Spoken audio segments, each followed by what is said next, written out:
c'est à Madame Simone, qui fut la poule faisane dans Chanteclair, et c'est à Monsieur Maurice Rostand que les photographies de l'époque représentent tout jeune homme au soir de la répétition générale sur le plateau, que nous avons demandé de venir nous parler de cette première représentation de Chanteclair, qui en 1910 fut un des plus grands événements de la vie parisienne. Je voudrais prendre les choses par le commencement et vous demander, Monsieur Rostand, de nous parler de la naissance de l'œuvre. Qu'est-ce qui a inspiré Chanteclair? Cher monsieur, Chanteclair fut inspiré à Edmond Rostand par le Pays basque. Sans doute mon père ne l'eût-il jamais écrit s'il n'avait pas approché la nature d'aussi près. Ce n'est pas une de ces œuvres que l'on écrit dans les villes, entre des maisons. Il fallait pour qu'elle naquît avoir senti le battement de la terre et vu le soleil se lever un matin sur un paysage que l'on connaît par cœur. En tout cas, cette première de Chanteclair avait fait un tel bruit que bien avant la première représentation, on en parlait, on l'attendait. C'était vraiment l'événement de la saison. Je pense bien. Edmond Rostand m'a lu Chanteclair presque terminé en 1905, à mon retour d'Angleterre où j'avais appris qu'il me destinait le rôle de la poule faisane. À partir de ce moment-là, je n'avais pas commis l'indiscrétion, mais Coquelin ne cessait d'annoncer-le. Et dès ce moment-là, la curiosité a été extrêmement aguichée par le fait qu'il était question que nous jouions des animaux. Et on n'a plus laissé Edmond Rostand en repos. Il y a interview sur interview, les journalistes venaient à Cambo. Nous avons dû une première fois jouer en 1909.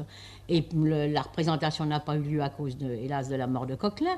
Mais à partir de ce moment-là, ça a été une espèce de chasse aux reporters. Maurice Rostand pourrait en témoigner, à tel point que quand Edmond Rostand est venu à Paris, il est venu en auto pour ne pas être assailli dans les trains, et des autos suivaient d'ailleurs sa voiture, si bien qu'il n'a pas échappé aux interviews qui redoutaient par-dessus tout. Et plus il était modeste, plus au contraire, plus il se dérobait à l'interview, plus la curiosité devenait aiguë naturellement. Dites-moi, j'ai trouvé un numéro spécial de l'illustration entièrement consacré, pratiquement de la première à la dernière page à Chanteclair. Oui, en effet. Et je dois dire que j'ai déduit de la vue de ce numéro que ce qui avait le plus frappé les gens, c'était les costumes à l'époque. Il est évident que c'était d'une rare hardiesse que d'aller mettre en scène des animaux. Et vous qui avez porté l'un de ces costumes, madame... Ah ben, je ne peux pas dire que c'était agréable. Mais enfin, j'avais pris la précaution de répéter pendant un mois avec une carcasse du costume, si bien que j'en ai pas été trop gênée. Mais certainement, le costume a beaucoup gêné Guitry. Il le disait d'ailleurs, il avait toujours espéré qu'on renoncerait à ces costumes réalistes. Et il me disait toujours, ne vous tourmentez non pas, jour en habit et vous en robe de Pâques. Eh bien, écoutez, nous nous proposions de marquer cet anniversaire, enfin ce passage de Chanteclair à travers le demi-siècle. Et pour cela, nous nous étions demandé ce que nous allions faire. Nous avions pensé à la fameuse scène de la faisane, ou bien à l'hymne au soleil. Et finalement, voyez-vous, je voudrais vous suggérer, enfin ce qui m'est venu à l'esprit, pourquoi n'essayerions-nous pas de mettre en onde radiophoniquement le prologue? Je trouve que c'est une très bonne idée. Car au fond, on dirait presque que cela a été écrit pour la radio. C'est vrai, avec tous ces bruits qui doivent suggérer le lieu où le drame se passe. C'est vraiment un texte écrit à la gloire du son. Eh bien, écoutez, nous allons essayer, et bien entendu, c'est à vous, Madame Simone, que nous allons demander de vous prêter à cette expérience. Il sera particulièrement émouvant d'entendre Madame Simone dans le prologue, car mon père aimait particulièrement la manière dont Madame Simone disait les vers, et c'est pour cela qu'il avait désiré qu'elle joue le rôle de la faisane.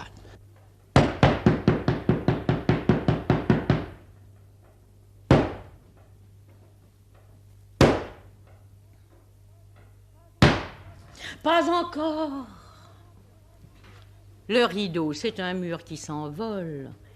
Et quand un mur va s'envoler, qu'on en est sûr, on ne saurait avoir d'impatience folle. Et c'est charmant d'attendre en regardant ce mur. C'est charmant d'être assis devant un grand mur rouge qui frissonne au-dessous d'un masque et d'un bandeau. Ah, le meilleur moment, c'est quand le rideau bouge et qu'on entend du bruit derrière le rideau. Or, ce bruit, nous voulons que ce soir, on l'écoute.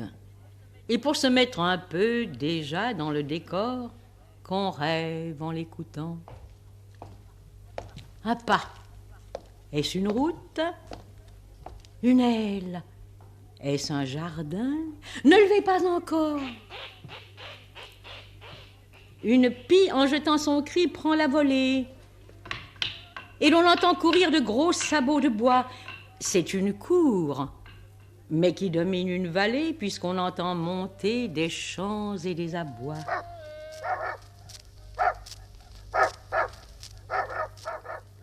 Voici que peu à peu l'action se situe. Rien ne crée aussi bien l'atmosphère qu'un son.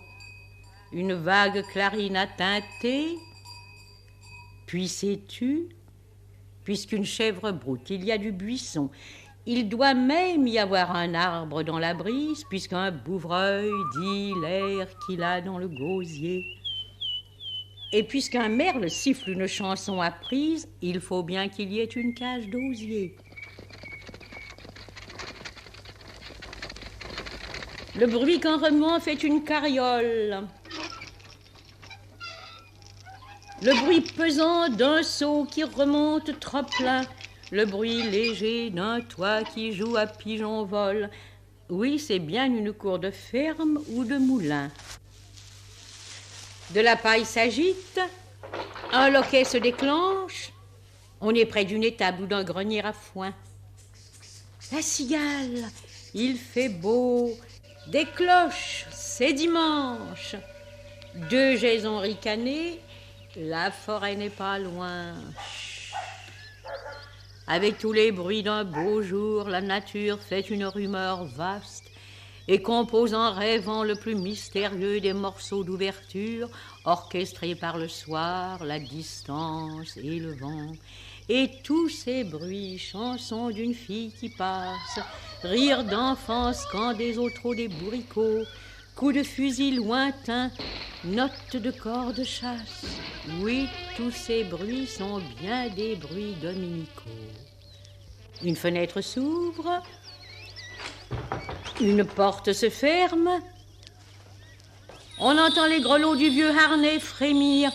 N'est-ce pas qu'on la voit, la vieille cour de ferme? Le chien dort et le chat fait semblant de dormir.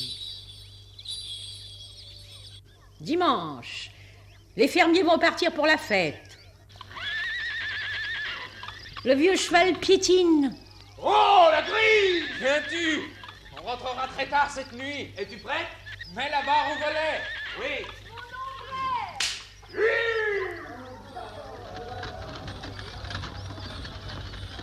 La carriole au bruit du vieux harnais qui sonne s'éloigne en secouant des chansons. Un tournant casse en deux le refrain. Il n'y a plus personne. Nous pouvons commencer la pièce maintenant. Malebranche dirait qu'il n'y a plus une âme. Nous pensons humblement qu'il reste encore des cœurs. Les hommes avec eux n'emportent pas le drame. On peut rire et souffrir pendant qu'ils sont ailleurs. Chut! Il faut maintenant que le lustre pâlisse, car le mystérieux avertisseur des bois, dont l'appel semble fuir de coulisses en coulisses, a pour nous avertir chanté 3 fois, 2 fois. Et puisque la nature entre dans notre rêve, puisque pour régisseur nous avons les coucous, chut! Il faut maintenant que le rideau se lève, car le bec d'un pivert a frappé les 3 coups.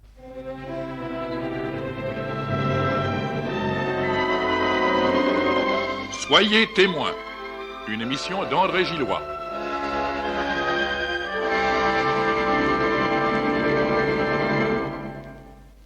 Lors de notre première émission, parmi les événements pour lesquels je demandais des témoins, il en est un qui avait été cité par Madame Simone et qui est la générale de Chanteclair. À cette générale, Madame Simone assistait en tant qu'actrice. Ce qui fait qu'aujourd'hui, nous allons suivre l'ordre inverse de la cérémonie habituelle. Au lieu de lui demander d'évoquer d'abord ses souvenirs personnels, je vais demander aux personnes qui étaient dans la salle de bien vouloir me parler de leurs souvenirs. J'ai devant moi Monsieur Néochille. Cher monsieur, vous étiez donc en 1910 au théâtre de la Porte Saint-Martin pour voir Chanteclair. Quelles sont les images qui surgissent dans votre mémoire lorsqu'on évoque cet événement? À cette époque, j'ai eu 20 ans, j'étais étudiant en droit, j'étais mondain, j'assistais toujours à ces cérémonies. Tout ce que je peux me rappeler, c'était surtout le début de la pièce, avant le lever du rideau. Le rideau commence à se lever Et à ce moment, c'est Coquelin jeune qui paraît sur la scène et j'entends encore quand il disait « Pas encore ». Alors le rideau se baisse. Monsieur Coquelin jeune, qui n'était pas jeune encore, mais enfin il était plus jeune que son père peut-être, il disait son prologue. Après ça, il se retire et le rideau se lève définitivement sur une basse-cour.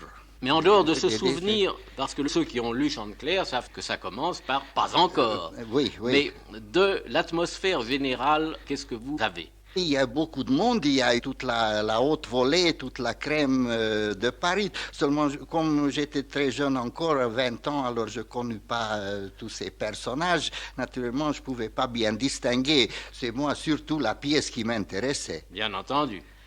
Et est-ce qu'elle a eu du succès le soir où vous étiez là ? Le succès était formidable. Seulement, n'est-ce pas vu qu'on a déjà connu avant Cyrano, on a connu l'Aiglon et même les romanesques que j'ai vus avec Marie Lecomte, l'éternel ingénu de la comédie française. Alors, la pièce n'a eu pas assez de mouvement, c'est-à-dire pas assez d'action pour moi. Oui. Et alors encore la voix de M. Lucien Guitry, qui était, enfin, je ne vais pas discuter, n'est-ce pas, sa qualité comme très grand acteur, mais sa voix était un peu d'une longueur monotone, et ça, à la longueur, ça donnait un peu envie de dormir même. Bon, c'est l'impression que vous avez ressentie. C'est tout. C'est-à-dire, oui. au départ, vous avez eu la surprise de pas encore, et ensuite une envie de dormir qui est venue... À la fin, vers la fin. Oui. Maintenant, les costumes, les travestis, c'était, ça je trouvais un peu trop lourd, parce que les acteurs pataugeaient dans leur plumage. Et enfin, je me rappelle Madame Simone, qui jouait la pintade, et je me rappelle, enfin, Coquelin s'est aussi travesti dans un oiseau, je ne sais pas ce qu'il était déjà, un corbeau ou quelque chose comme ça. Et ça gênait beaucoup que de la poitrine de chaque oiseau, il sortait une tête. En somme, on a été de surprise en surprise jusqu'au sommeil. Jusqu'au sommeil, oui. J'ai devant moi Madame Renée Lopez qui m'a écrit pour me dire qu'elle avait eu la chance d'assister à la générale de la pièce d'Edmond Rostand. Que vous rappelez-vous de cette soirée ? Je me rappelle que c'était à la fin de l'hiver et que j'avais eu la grande chance d'avoir, par un parlementaire de l'époque, 2 fauteuils pour la générale de Chantecler. Je crois que pour assister à cette générale, il fallait des tuyaux de ce genre-là, parce que ça devait être très difficile. Et même, il y avait une si grande cohue qu'on a raconté qu'à l'entrée, le mari de Madame Simone, qui avait un nom illustre à l'époque, avait eu beaucoup de mal à se frayer un passage. Enfin, le rideau se lève. J'aperçois une basse-cour avec des animaux de grandeur d'homme, tous habillés avec des plumes. Enfin, c'était quelque chose qui surpassait mon imagination. Je vais vous décrire la scène de laquelle je me rappelle le plus. C'est la cour de la ferme. Il y avait des arbres dans le fond. Il y avait un merle qui était avec du plumage noir. C'était Galipeau qui sautait, je le vois encore au bord de la Seine. Au milieu, il y avait Marthe Mello, qui devait être un rossignol, qui avait des belles petites ailes, une petite houppette. Et naturellement, avec leurs jolies figures, on voyait leurs figures. Et puis, d'un côté, il y avait la niche du chien. Il me semble que l'acteur était à 4 pattes, mais ce que je suis sûre, c'est qu'il avait un collier et une chaîne. Et puis, il y avait la poule faisane, toute dorée, toute étincelante. Madame Simone, à un moment donné, a joué une scène juste en face de nos fauteuils, c'est-à-dire à gauche de la scène, en regardant le public. Elle avait déjà sa belle diction. Et puis, Chantecler, avec sa fameuse crête, enfin un coq merveilleux, qui a débuté sa tirade avec une éloquence extraordinaire. Il me semble que la salle n'a pas témoigné un enthousiasme merveilleux. À mon avis, tout le monde était comme moi un peu figé. C'était une chose tellement extraordinaire que les gens, nous étions comme sidérés. Enfin, tout s'est bien passé et j'ai placé cette générale de Chanteclair parmi les bons souvenirs de ma jeunesse. Merci beaucoup, madame. J'ai devant moi un grand acteur qui a été l'interprète des pièces d'Edmond Rostand, Pierre Magnier. Monsieur Pierre Magnier, vous assistiez à Paris à la Générale de Chanteclair. Non, je n'assistais pas à la Générale de Chanteclair. J'y étais tout de même, parce qu'à ce moment-là, je jouais au Théâtre Antoine une pièce de Picard, L'Ange Gardien, avec André Mégard et Gémier. Mais cette pièce ne commençait qu'à 9h. Dès 8h, j'étais dans la loge de Guitry. Ah bon, vous étiez donc avant le lever du rideau? Avant le lever du rideau, j'étais dans la loge de Guitry, qui s'habillait dans l'ancien bureau de Coquelin, dans le grand salon qui touche au foyer du public du théâtre. Et j'ai trouvé mon Guitry qui était déjà habillé dans son costume de coq, énorme. Il était formidable. Il était très ému? Il m'a semblé très ému, à vrai dire. Et l'impassible Guitry, que j'avais vu, n'est-ce pas, maintes fois, j'avais toujours trouvé très calme, et là, il m'a semblé un peu nerveux. Il allait de temps en temps à la fenêtre, à une des grandes fenêtres du bureau, et il regardait le public qui se pressait sur le boulevard, sur les trottoirs et même sur la chaussée, où la circulation avait été interrompue. La circulation des voitures se faisait par la rue de Bondy, de la rue des Folies Dramatiques à l'entrée du Faubourg Saint-Martin. On avait arrêté la circulation tellement qu'il y avait une cohue sur le boulevard. C'était-à-dire des gens qui venaient au théâtre et des gens qui venaient voir ceux qui venaient voir ceux qui venaient au théâtre. Alors vous êtes donc resté avec Lucien Guitry dans sa loge? Je suis resté avec Lucien Guitry un bon moment, et puis je suis descendu sur la scène avec lui, où j'ai retrouvé Rostand, qui lui aussi était nerveux, et se promenait en se tortillant le petit coin de la moustache, jusqu'à l'entrée de Guitry. Quand Guitry est entré en scène, il était de l'autre côté du décor devant le praticable, et il a commencé « Flambe, illumine, embrase, ton or est le seul or qui soit le bon conseil, je t'adore ». Et Rostand, la bouche fermée, faisait « Mais va donc, mais va donc, mais va donc, mais qu'est-ce qu'il a, mais qu'est-ce qu'il a, mais va donc ». Et il sortillait toujours le petit coin de la moustache. Et j'ai eu l'impression que notre impassible Guitry, ce jour-là, avait le trac, comme tout le monde, comme nous l'avons tous. Enfin, il avait le trac. Enfin, il avait le trac, lui qui ne l'avait jamais. Enfin, qui ne semblait ne pas l'avoir. Alors là-dessus, vous êtes allé jouer la pièce L'Ange Gardien au Théâtre Antoine? Je suis allé jouer la pièce L'Ange Gardien au Théâtre Antoine, et puis je suis revenu au théâtre pour avoir des nouvelles, où je me suis mêlé à la foule, et la foule était très divisée. Il y avait des gens très emballés, qui disaient c'est un chef-d'œuvre, c'est splendide, c'est mieux que Cyrano. Et d'autres qui disaient c'est un four noir. Ça n'était pas un four. Mais le lendemain, Hertz me faisait venir dans ce bureau. Rappelons que Hertz était le directeur de la Porte Saint-Martin. Était le directeur avec Jean Coquelin, n'est-ce pas? Il me fait venir dans son bureau et il me dit oui, la pièce a très bien marché. Et avec la publicité, je crois que nous allons faire beaucoup d'argent. Mais j'ai peur que ça ne dure pas. Aussi, je vais monter tout de suite 3 tournées.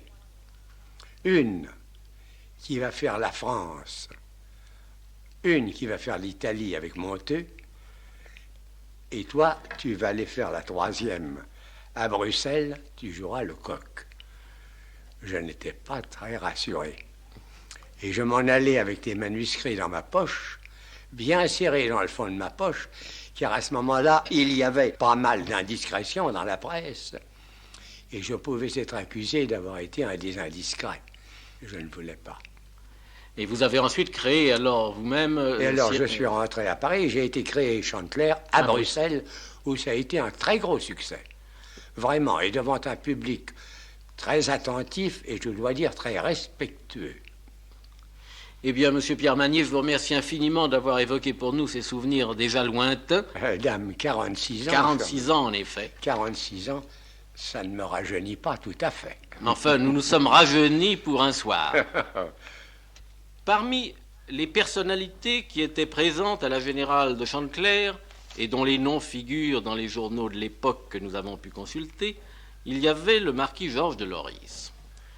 Je l'ai prié de venir évoquer ses souvenirs. Il est là devant moi maintenant. Monsieur de Loris, vous étiez à cette générale. Voulez-vous nous en parler? La répétition générale de Chantecler se détache dans ma mémoire sur le mouvement et le bruit d'une époque qui nous paraît aujourd'hui très lointaine. Des célébrités de tous les mondes se côtoyaient dans la salle. N'oublions pas que la critique, la grande critique d'alors, comptait Catulle Mendès, dernier romantique, prêt à une bataille d'Hernani, Jules Lemaître, qui enveloppait discrètement les pointes fines de sa pensée, Henri Boère à l'imposante stature, Henri de Régnier, Adolphe Brisson, Marcel Ballot, d'autres.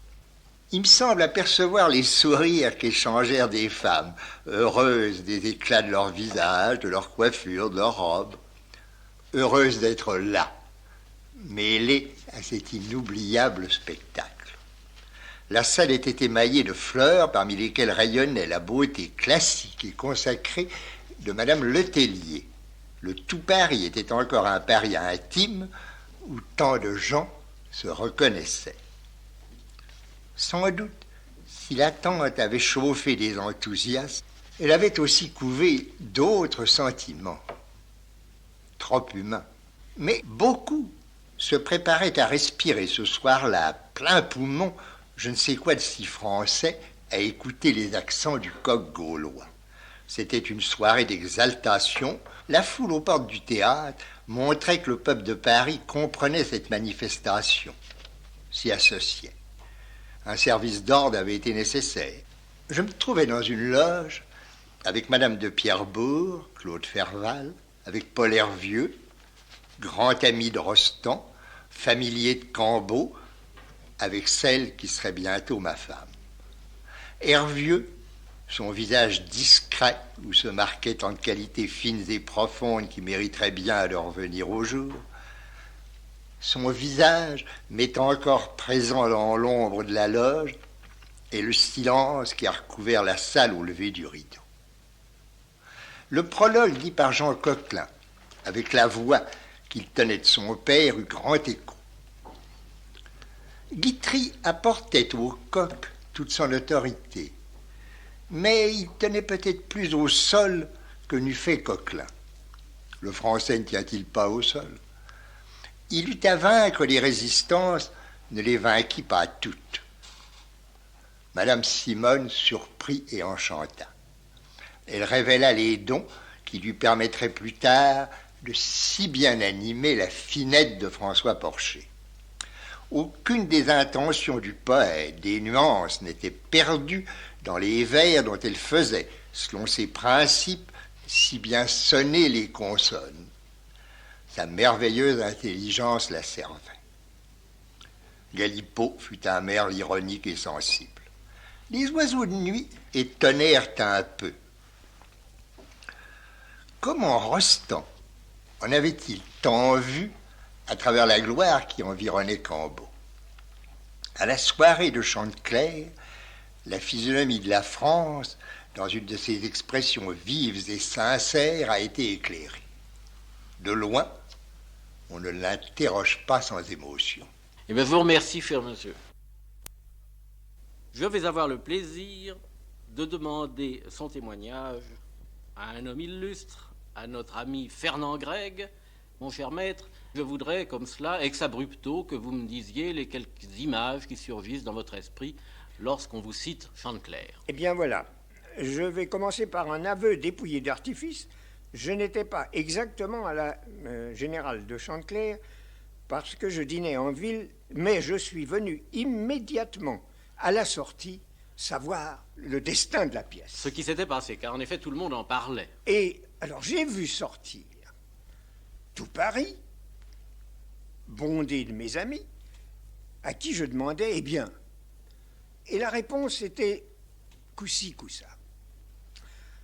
Jusqu'au moment où j'ai vu sortir Capu, qui, avec sa petite voix flûtée, a dit un mot... de Capu. De Capu. C'est un four. mais qui sera joué 300 fois. C'était exact, c'est ce qui est arrivé d'ailleurs. Je me rappelle, par exemple, que quelques jours avant, un journal de peu de discrétion avait simplement publié la première scène de Chantecler, avant la Générale. C'était un coup de journalisme très fort, en tant que coup de journalisme, mais c'était vraiment... Fâcheux. Oh, c'était tout à fait fâcheux. Et on m'a fait le tour chez mon amie Madame de Pierrebourg, de me mettre dans les mains ce journal et de me demander de lire la scène. Je dois dire qu'elle a été très mal reçue. Et alors, pendant que je lisais, je me disais, c'est très gentil, ils disent du mal de Rostand, ils sont en train de me brouiller avec lui. Eh bien, ça n'est pas arrivé, parce que nous avons pu causer un peu, justement, après Chantecler, un de mes camarades alors, qui était un fort bon poète, qui s'appelait Joachim Gasquet, un de ceux qui attaquaient Rostand, on ne sait pas très bien pourquoi, a eu la fâcheuse idée de prétendre qu'un petit livre de vers que j'avais publié 2 ans avant, et qui s'appelle Prélude féerique, qui se termine d'ailleurs par le lever du soleil, Joachim Gasquet a eu l'absurde idée de mettre mon Prélude féerique au-dessus de Chantecler. Alors là, c'était vraiment me brouiller avec Rostand. Et là, alors, j'ai demandé à Rostand un rendez-vous, et je m'en suis expliqué avec lui, en lui disant, je n'y suis absolument pour rien. Est-ce qu'Edmond Rostand était très affecté de cet échec ou ce demi-échec? Assez vexé. Mais pour revenir au Prélude féerique, à ce moment-là, le secrétaire de l'éditeur Fasquelle, qui allait éditer Chantecler, et qui était un de mes amis, qui s'appelait Xavier Roux, m'a un jour demandé avec quelques précautions et en marchant sur des œufs, est-ce que par hasard vous n'auriez pas eu déjà en main le manuscrit de Chantecler? Je lui ai dit non, pourquoi? Vous ne pouvez pas vous figurer combien il y a des choses qui se ressemblent dans votre Prélude féerique et dans Chantecler. Ah, vraiment? Et alors, quand j'ai su ça, je l'ai envoyé. J'ai envoyé le Prélude féerique à Rostand avec les 4 vers suivants. Ces conversations de bêtes et de fées qui vont par Chantecler bientôt être étouffées, je les dédie au maître illustre Edmond Rostand, la flûte élégiaque au violon ardent. Alors, il a été très content, et moi aussi. Je ne suis plus jeune, Rostand le serait encore moins, mais seulement de 5 ans, c'est-à-dire qu'il aurait 87 ans. Il pourrait très bien être là. Et cette Générale de Chantecler, rappelons-le, date de février 1910, 1910. C'est-à-dire il y a 46 ans. Il y a 46 ans. Eh bien, je vous remercie de ces quelques souvenirs, et je m'excuse de vous avoir gardé si longtemps.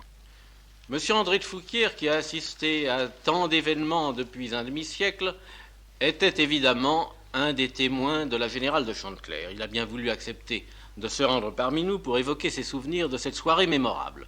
Cher monsieur de Fouquier... Bien que ce soit bien loin de moi, mais enfin, j'ai pris heureusement quelques petites notes qui me permettent de parler aujourd'hui de cette soirée mémorable du 7 février 1910 pour la Générale de Chantecler, à la porte Saint-Martin. Je dois dire que je me souviens, la salle était frémissante. Cela tenait d'ailleurs à la popularité du grand poète, l'auteur, n'est-ce pas, d'Aiglon et de Cyrano de Bergerac. On peut dire que le poète, à cette époque-là, était devenu en quelque sorte national. On avait fait ce soir-là des prodiges pour avoir des places. La plupart venaient applaudir le maître, d'autres venaient bien entendu avec des idées préconçues. Cette admiration était populaire, mais elle n'était pas peut-être aussi unanime dans le monde littéraire. Ce soir-là, grâce à mes notes, je constatais que le tout Paris, le vrai tout Paris, était là, composé de toutes les élites de la société parisienne. Je m'y étais rendu, je me souviens encore comme d'hier, avec le Maharaja de Kaportala, qui était un amoureux de la France et qui était tout heureux de se retrouver ce soir-là à Paris. Je me souviens y avoir rencontré le poète Henri de Régnier, dont je devais être le garçon d'honneur lors de son mariage avec Marie-José Maria de Heredia. Il y avait aussi la comtesse Anne Noailles qui se trouvait à son aise dans ce grand jardin au milieu des cocoricots, des poules et des coqs. Il y avait aussi Marguerite Deval et Marcel Proust, accompagnés ce soir-là par Madame de Brandt. Et je me souviens que Marcel Proust sortait de temps en temps des petits papiers pour noter probablement ses observations ou ses critiques. Il y avait également la comtesse Greffule qui était accompagnée ce soir-là par l'ambassadeur d'Angleterre.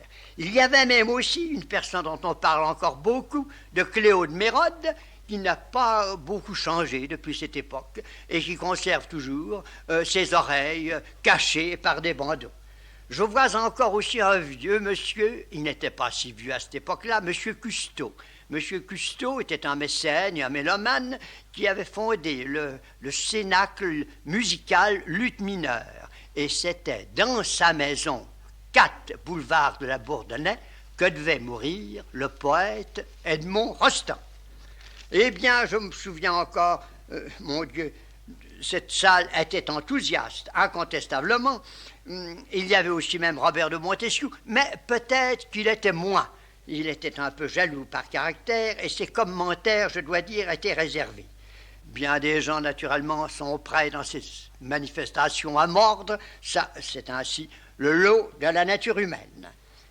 En récoltant mes souvenirs, je me souviens aussi que c'était une époque où, mon Dieu, où on avait il y a encore du panache et que le panache sur la scène suscitait, je veux dire, l'enthousiasme populaire. Il existe encore peut-être, mais d'une façon un peu différente.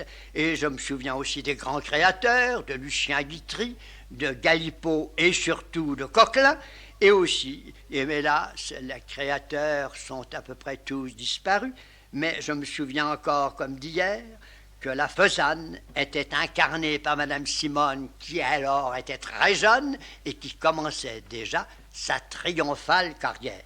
Février 1910, pour moi, marque un jour faste dans l'histoire du théâtre français. Madame Simone, en effet, il faut le dire avant de lui donner la parole, est la seule qui subsiste de la distribution de Chanteclair à la Porte Saint-Martin en 1910. Sauf toutefois, je dois faire une réserve, il y a quelqu'un qui était un des artistes de cette distribution et qui vit encore, qui est M. Marcel Gex, qui était l'imitateur, qui imitait les bruits de tous les animaux. Mais M. Marcel Gex, qui a bien voulu venir ce soir nous apporter son concours, était, je pense, en coulisses. Ah non, j'étais sur scène. C'est sur scène que vous... Habillé en coq. Pendant que Jean Coquelin présentait le prologue au public, on avait entrebâillé le rideau et moi, je faisais les imitations du prologue. Je faisais le grillon.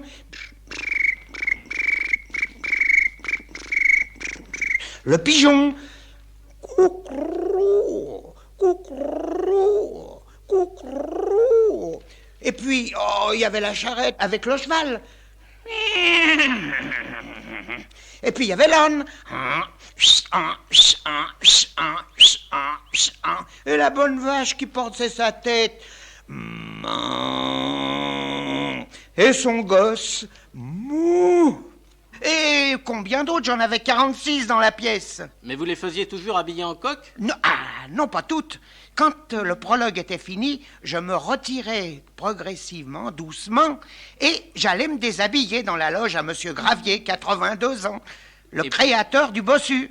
Et puis? Et puis alors, je me rhabillais et je redescendais aussitôt pour faire les autres imitations. À quel endroit étiez-vous pour les faire, ces autres imitations? Ah, j'étais dans tous les coins où je pouvais être le plus près de la salle. Oui. Oui.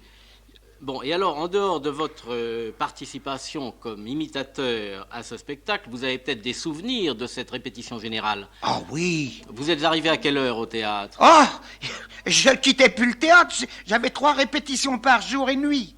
Ah bon, alors oui, alors le soir, j'étais là, j'étais prêt, nous étions tous nerveux, comme de juste, ainsi que le maître, qui vient vers nous, puis qui me dit « bonne chance », et...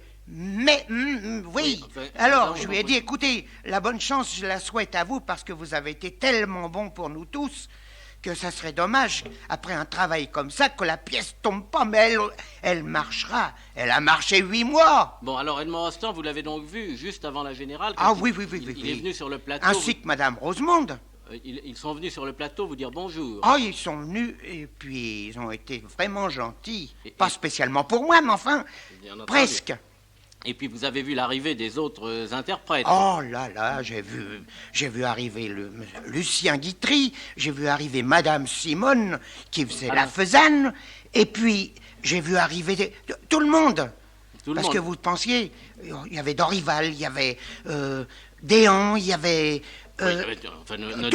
tous, il y a un programme où, à cette époque-là, s'il fallait refaire un programme comme ça coûterait des millions. Et alors, vous étiez là, prêt à faire vos imitations, mais est-ce que vous les répétiez dans les coulisses en attendant de les faire sur scène? Non, je les avais dans la gorge, moi. Bon. Eh bien, après la répétition générale, est-ce que vous avez un souvenir de ce qui s'est passé? Oui, il y a eu... C'est pas une acclamation, j'ai cru qu'ils allaient fiche le théâtre en l'air. Tellement ils ont acclamé Maître Rostand. A fallu qu'ils viennent, il y a eu peut-être 10-20 rideaux. Il est venu sur la scène à la fin du spectacle? Oui, obligatoirement. Il est venu saluer? Ah oui, bon. Ah oui. Vous n'avez pas eu à imiter le bruit des applaudissements? Non, non. Eh bien écoutez, avant de demander ses souvenirs personnels à Madame Simone, je voudrais, avant que vous ne vous en alliez, que vous nous imitiez au moins une fois le cri du coq, tel que vous l'avez fait en 1910 sur la scène de la Porte Saint-Martin. Des coqs, j'en faisais 7 ou 8. J'avais d'abord le coq pour Guitry.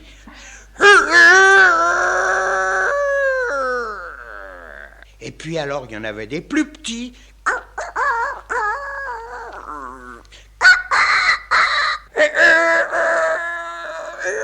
Il y avait les poules. Il y avait Madame de Rézy qui me demandait toujours « Faites-moi une poule, allez-y !»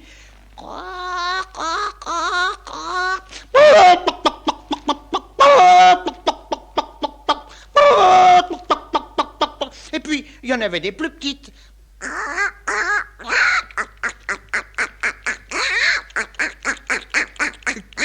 Puis il y avait les petits gosses des poules.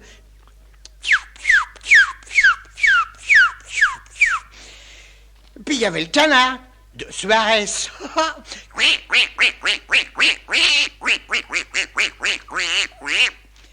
Et alors le merle de Galipo, dont j'ai retenu encore l'air.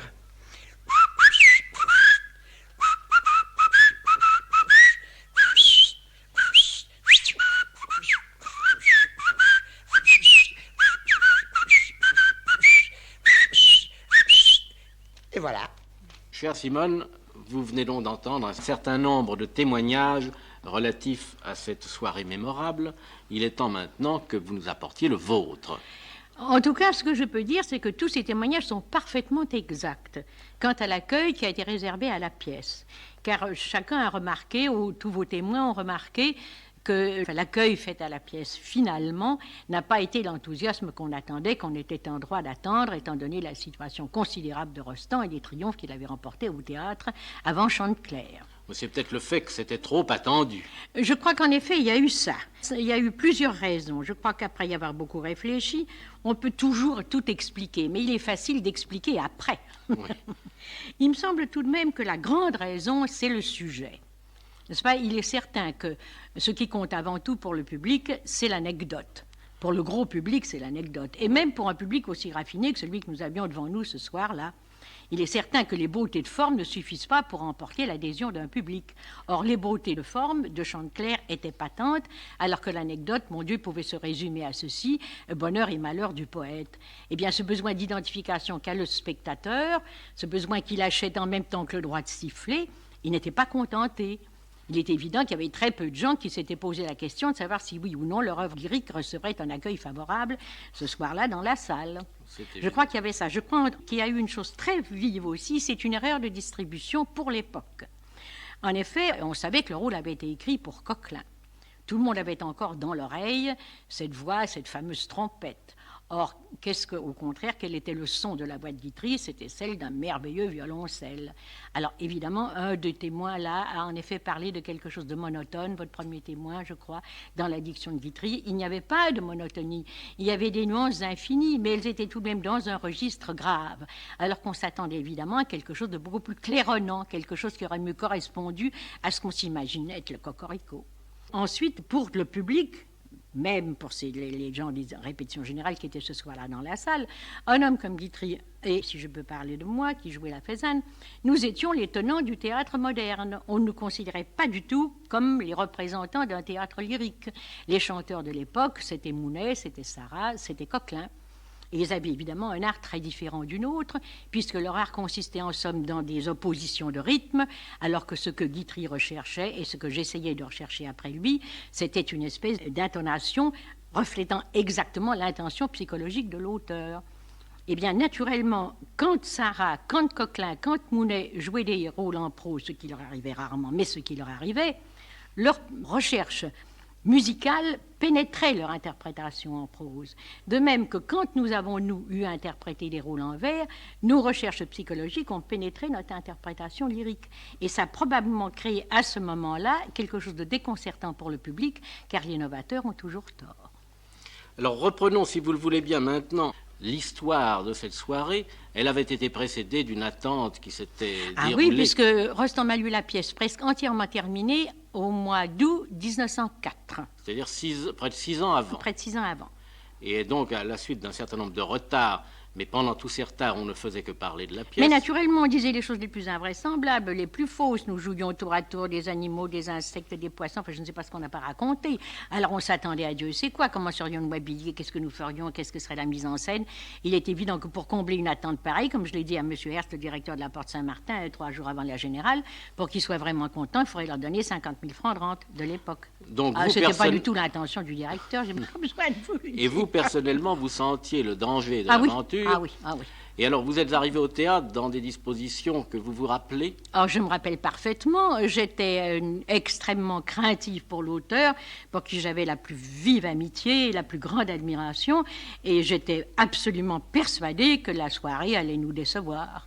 Allait décevoir notre amitié et l'admiration que nous avions pour lui. Nous adorions la pièce, mais nous savions très bien qu'elle était d'abord trop foisonnante, elle durait trop longtemps, et ensuite, moi j'avais toujours craint que nos costumes aussi ne soient une espèce de grande gêne pour le public. Et je vois qu'un des témoins l'a remarqué, n'est-ce pas, nous étions emprisonnés dans quelque chose qui tenait à la fois de l'armure et de l'édredon. Eh bien, il est tout de même très difficile de dire des vers quand on n'a pas ses bras à sa disposition. C'était une gêne pour le public et c'était une gêne pour vous. Et c'était pour nous, une gêne absolument épouvantable. Et alors vous étiez, j'essaye de voir historiquement les choses, vous étiez arrivé au théâtre au milieu d'une foule considérable. Ah, ne m'en parlez pas, il m'est arrivé une histoire absolument insensée. Eh bien, je suis arrivée et comme j'entrais en scène extrêmement tard, puis 40 minutes après le lever du rideau, j'avais toujours pensé, comme pour les représentations régulières, j'arriverais même après le rideau levé, puisqu'en somme, nous n'avions pas à nous maquiller, que nous nous habillions en quelques minutes, nous passions une culotte, on nous mettait notre brassière, on nous coiffait de notre chapeau, nous étions prêts. Mais comme ce soir-là, je ne voulais donner aucune espèce d'inquiétude à mes camarades, j'avais dit que je serais là quelques minutes avant le lever du rideau. Si bien que je suis arrivée en même temps que le public. Et je me suis trouvée devant la porte Saint-Denis, prise dans un tel magma de têtes, de voitures, de chevaux, d'automobiles, que j'ai pensé que je n'arriverais pas. Alors j'ai sorti mon coupe-fil blanc, qui était au nom de Mme Casimir Perrier, qui était le nom que je portais à ce moment-là. Je l'ai donné à un agent, il va me laisser passer. Je lui ai dit, laissez-moi passer. Il m'a dit, regardez, madame, je ne peux absolument pas. Comment voulez-vous? Et en effet, je ne savais pas comment il aurait pu faire. Alors je lui ai dit, mais il faut me laisser passer, je joue dans la pièce. Alors il a montré mon coupe-fil à un de ses camarades et je l'ai entendu qui disait, regarde-moi ces femmes tout de même, elles essayent de me faire croire ça. Alors je suis descendue de voiture et comme j'ai pu, en jouant des coudes, je suis tout de même arrivée pour le lever du rideau. Alors, vous êtes arrivé et vous avez attendu le cœur battant dans les coulisses votre entrée en scène. À côté de Rostand, j'étais assise à côté de lui et nous avons entendu l'un et l'autre, comme toute la salle et comme tous mes camarades, nous avons entendu l'ovation extraordinaire qui a salué le prologue et qui donnait à penser que la représentation allait en effet se dérouler comme si on avait donné 50 000 francs de rente à chaque spectateur. Mais peu à peu, au fur et à mesure où le premier acte se déroulait, la rente diminuait. La rente diminuait et l'enthousiasme du public baissait. Puis alors, il y a eu le second acte qui a commencé dans une obscurité totale, puisque c'était dans la scène des oiseaux de nuit, ce qui a été déjà aussi une gêne pour le public. Alors, il avait été arrangé qu'il y avait un effet sur lequel Rostand comptait beaucoup. Les oiseaux de nuit avaient des yeux lumineux. Alors, quand chacun parlait, son œil devait s'allumer. Mais comme ça s'était commandé par une mécanique, naturellement, les mécaniques ne marchent pas toujours comme on veut, surtout à cette époque-là. On faisait marcher la mécanique, puis l'œil droit s'allumait, l'œil gauche clignait, ça n'allait pas. Les gens commençaient à sourire. Enfin, c'était pas du tout ce qu'il fallait. Quand Guitry est entré en scène pour cette magnifique scène du lever du soleil, il avait donc à rattraper des gens à temps perdu. il le sentait, il était déconcerté, j'étais à côté de lui et je le voyais. Et à ce moment-là, on s'attendait tout de même à une ovation si grande que Madame Rostand avait dit à son mari, Petit Edmond, comme elle l'appelait, Petit Edmond, reste à l'hôtel, on arrêtera la pièce à ce moment-là et on viendra te chercher. Et évidemment, ça n'a pas du tout été ce qu'on espérait et ce que ça aurait dû être, car le morceau est absolument admirable. Alors, la fin de l'acte a été moins chaude encore que n'avait été la fin du premier acte, qui elle-même avait été moins chaude que l'accueil fait au prologue. Et au troisième acte, c'était trop long. Évidemment, il y avait des coupures à faire. Là aussi, les choses n'ont pas été comme il fallait. Et quand est arrivé le quatrième acte avec la scène des crapauds, ça s'est tout à fait gâté. Et on a sifflé, je crois. Et ça, on n'a pas tellement sifflé qu'imiter le po. Vous savez, c'est nous qui sommes les crapauds. Nous crevons dans nos vieilles peaux. Alors tout à coup, on a entendu po. Et puis alors, quelques sifflets. Et le fait est que la représentation s'est terminée d'une façon, pour nous, extraordinairement pénible. Et aussi pour Rostand, qui était ce soir-là d'une pâleur qui m'a vraiment désespérée et impressionnée. Et c'est là que Capu a dit ce mot qu'a répété un des témoins, je crois que c'est mon ami Fernand Gregg, c'est un four qu'on jouera 300 fois. Et c'est en effet ce qui est arrivé. Malgré le plaisir que nous avons à entendre Simone égrener ses souvenirs, je suis obligé de l'arrêter, malgré qu'elle ait sur Chanteclair une conférence admirable qui dure près d'1 heure. Mais il faut bien que nous finissions cette émission et je vais vous demander, Jean Berlet et Jean-Pierre Morphée, qui avez écouté tous ces témoignages, de nous dire les impressions que vous en avez eues.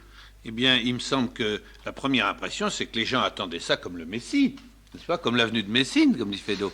Parce que tout le monde a dit, nous attendions, et je me souviens moi-même, j'avais 10 ans à l'époque, mes parents ne parlaient que de ça, et ils espéraient un jour, peut-être, dans l'année, pouvoir voir Chanteclair, parce qu'on imaginait que ça ferait des salles combles pendant des mois et des mois, et c'est bien cette impression que nous avons eue des différents témoins. La deuxième impression, c'est la déception. Oui. Qui est unanime également, n'est-ce pas ? Il faut rappeler que cette attente passionnée et le fait que c'était l'événement le plus considérable de l'année est d'autant plus remarquable que cette année-là a vu d'autres événements et qu'en particulier, cette générale est arrivée pendant les fameuses inondations de 1910. Admirable souvenir, on a fermé les lycées pendant 1 mois.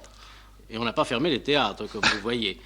Et je dois rappeler à ce propos qu'Edmond Rostand a abandonné du reste ses droits pour les victimes de l'inondation. Jean-Pierre Morphée. Pour redescendre de ces souvenirs, nous allons nous attacher très brièvement à la critique des témoignages. Je crois qu'il y a un des témoins qui commet une confusion que d'ailleurs les autres ont rectifié en disant que Coquelin jouait le merle alors qu'il jouait le chien. Et Jean Coquelin. Oui, Jean Coquelin. Et que le rôle que tenait Madame Simone était celui de la pintade. Madame Simone tenait le rôle de la faisane, c'est dans toutes les mémoires. Mais puisque nous parlons de pintade, je suis frappé aussi de certaines défaillances, ou plutôt de certains choix dans le souvenir. Le prologue a beaucoup marqué dans les mémoires, la scène des crapauds pour d'autres raisons. Personne n'a parlé de cet acte qu'est la réception chez la Pintade, qui est la caricature de toutes les réceptions mondaines et de tous les salons littéraires. Et à l'heure actuelle, beaucoup de journaux trouvent leurs anecdotes, beaucoup de cabarets trouvent leurs scènes pittoresques dans les parodies des jeunes filles du 16e arrondissement appliqué de littérature. Rostand a écrit cela en 1910. Et si vous voulez un dernier argument, je suis frappé aussi que pour l'identification, ou l'absence d'identification dont parlait Madame Simone, personne ne nous ait tout de même signalé que pour Rostand, le coq était le poète et était en même temps le coq gaulois, et qu'il y avait là peut-être une identification impossible à la France, surtout pour la période entre 70 et 14, qui semble ne plus avoir frappé les mémoires maintenant que tant d'événements sont passés. Il aurait fallu distribuer le coq à des roulettes dans ce cas-là. Hein? Alors, petit détail aussi, il semble que les témoins se souviennent mal des dates. Alors, je dois préciser que la générale avait eu lieu le 6 février et la première représentation le 7 février 1910. Eh bien, je pense que nous allons arrêter là cette confrontation de souvenirs sur la générale de Chanteclair. Et je voudrais faire un nouvel appel à nos auditeurs pour que les témoins qui veulent participer à cette émission sur les prochains événements veuillent bien m'écrire. J'ai reçu déjà énormément de lettres concernant l'utilisation de la première ligne du métro à Paris et je voudrais maintenant faire un appel aux témoins si nombreux qui ont assisté à l'arrivée de Lindbergh à Paris. Alors s'ils veulent bien m'écrire 107 rue de Grenelle à Paris, je leur écrirai pour qu'ils viennent participer à notre émission.